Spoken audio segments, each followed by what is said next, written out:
Hello and welcome to the channel. Now, if you don't know me, my name's Jake, or better known as Cheesy Gids, across pretty much all social media, including Twitch, YouTube where you're watching this, TikTok, wherever you might find your social media needs. This is a new series where we go through my newest build in the region of Camembert Coasts, and a little bit about my process behind it.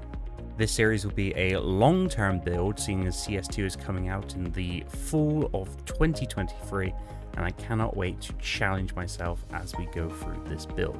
The map we are building on is of Yucatan Bay, made by the wonderful Bringer of Fire. We all love that name in the community.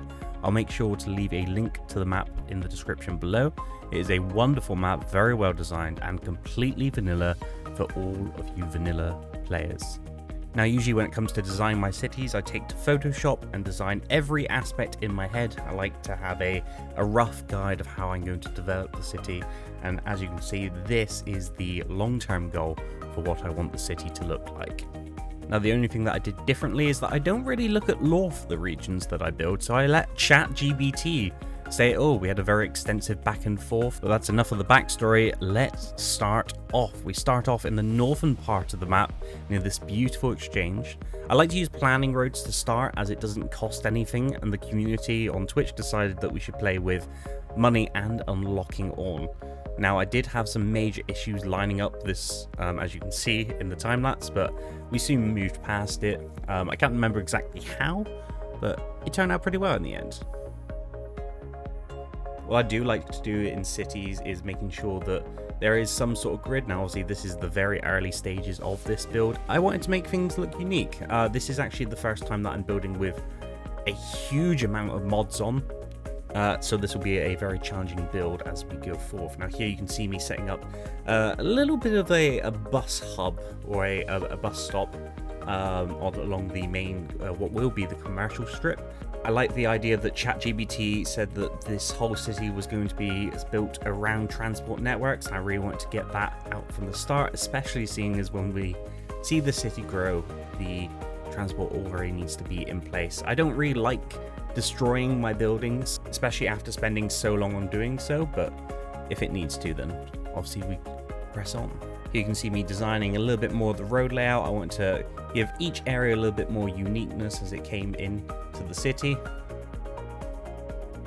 This was actually going to be a very interesting part of the city as we breach over the water. And as you can see, I'm slowly choosing the roads that I want to feature within the city. We went for these lovely big suburban roads, and then I worked on changing the main strip of this avenue. Now, these are wonderful assets. These are all part of the Big Suburbs pack. I'll link that in the description below as well. The only thing that I didn't like about these is that they had some weird clipping at the front side of the house, so I'm using BOB, the prop replacer mod, to get rid of them so it doesn't look weird on the road pathing. This took me a while, actually. I've now, post this stream, actually gone through and changed all the assets off stream. But you can see around the back of the houses, some of them were missing fences or hedges as well. So I wanted to tidy that up a little bit. My long-term goal was going to be putting a lot of pathing behind or between these houses. So I wanted to make sure that the citizens could get around the city pretty well. As you can see, because this is a completely custom build, I wanted to essentially try and use Move It a fair bit when it came to redesigning these property lanes, but as we were doing this, we soon realized that the Big Suburbs pack that we downloaded was actually far bigger, so we eventually will change out some of these housing. Now, this was a first exciting part of the city for me. We were working on a little area where we could essentially put in a little clinic, nothing too important, but this whole area eventually turned into something quite beautiful. We'll get back to that in a little bit. Here you can see me putting out some more roads, just trying to map out the area so we can expand on housing. As you all know, housing is a very important part of this game.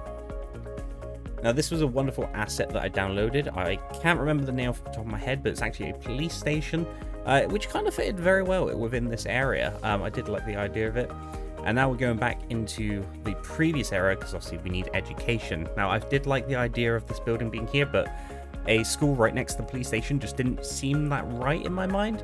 So I decided to just change this up a little bit. We're trying to choose some interesting schools, and I found this little one which actually kind of lined up perfectly. I do need to go back through and pick a different color for the building, but we'll probably be doing that on the next stream. As you can see, I'm trying to fill in some more housing now, as we found out. A lot more assets in this pack. Now here we're starting to work on our first industry area. Please ignore the name. Unfortunately, I do have something on in the chat which allows people to name certain areas. One thing I do like to do with my industry areas is I like using the areas in the Industries DLC, but I also like to go over with the base game vanilla assets, because I feel like they give a huge range to the industry areas. So not only can you play with industries and profits from your industrial areas, you can still function a fairly normal city when it comes to the traffic flow. Now here I was trying to work out where a train line would eventually come in, and maybe a second branch from the highway to help with flow in and out of the industrial area. Went for this little design right by the river, and we gave a few forestry buildings that were zonable. Now here you can see that we are choosing the pathing behind all the houses. Admittedly, this will change in the next stream, because I realized that one of our mods that I love, the network intersection marking tool, you could actually use along paths, and I'll show that off in the next video a little bit.